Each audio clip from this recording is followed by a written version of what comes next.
Halo teman-teman, kembali lagi bersama saya Tila Rasati di video kali ini.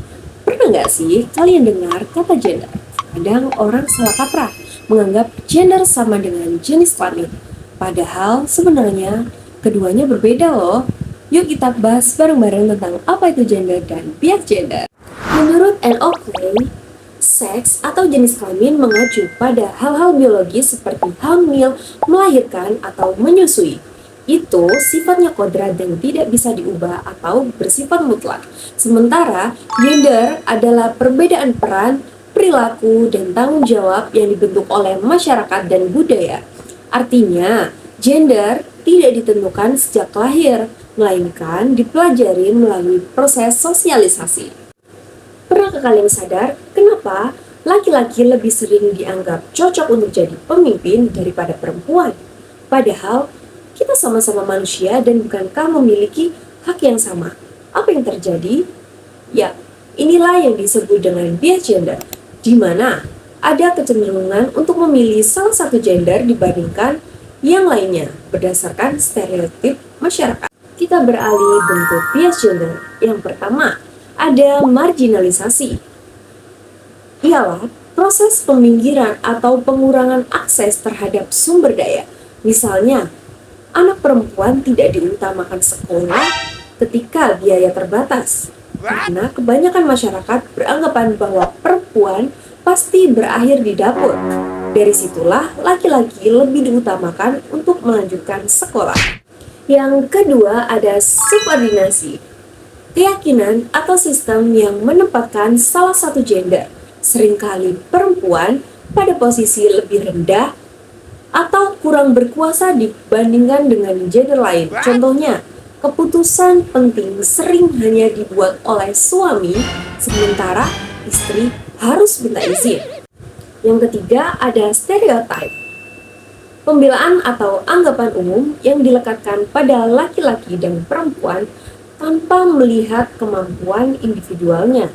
Misalnya, perempuan dianggap emosional sehingga tidak layak memimpin, atau laki-laki dianggap tidak boleh menangis karena harus kuat.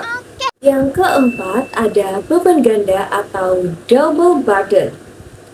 Perempuan ikut bekerja di luar rumah, tapi pekerjaan domestik tetap menjadi tanggung jawabnya.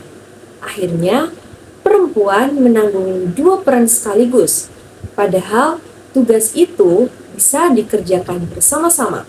Misalnya, perempuan seorang pekerja kantor yang harus sedari pagi hingga larut malam bekerja di kantor dan pulang masih harus memasak, dibandingkan dengan suaminya yang bekerja sebagai guru SD, yang mana tidak sehari penuh mengajar di sekolah dan beranggapan bahwa tugas rumah itu perempuan seperti beres-beres dan memasak.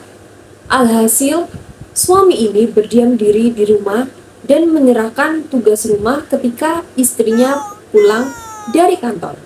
Yang kelima yakni kekerasan. Yang pertama, kekerasan dalam rumah tangga yang biasa disebut KDRT. KDRT bisa berupa kekerasan fisik, psikis, ekonomi, atau seksual yang dilakukan dalam lingkup rumah tangga. Misalnya, suami memukul istri, melarang istri bekerja, atau memaksakan hubungan seksual tanpa persetujuan. Yang lebih mengkhawatirkan, banyak kasus KDRT dianggap masalah pribadi sehingga korban memilih untuk diam. Kemudian ada kekerasan seksual. Kekerasan seksual adalah tindakan yang merendahkan atau menyerang tubuh dan seksualitas seseorang tanpa persetujuan. Bentuknya bisa berupa pelecehan verbal, pemaksaan hubungan seksual, hingga eksploitasi. Bias gender membuat kasus ini sering disepelekan dengan menyalahkan korban, misalnya karena pakaian atau perilakunya. Padahal yang harus diubah itu pola pikir masyarakat itu sendiri. Kemudian ada kekerasan dalam pacaran. Kekerasan ini dialami dalam hubungan romantis, terutama anak muda. Bentuknya bisa berupa kekerasan fisik seperti memukul, kemudian kekerasan secara verbal, yakni merendahkan dan membentak, hingga kontrol berlebihan dengan melarang berteman atau beraktivitas.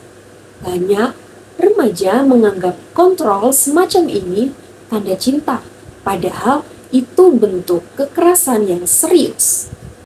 Dari pembahasan tadi, kita bisa simpulkan bahwa seks adalah kodrat biologis yang tidak bisa diubah, sementara gender adalah konstruksi sosial yang bisa berubah sesuai zaman.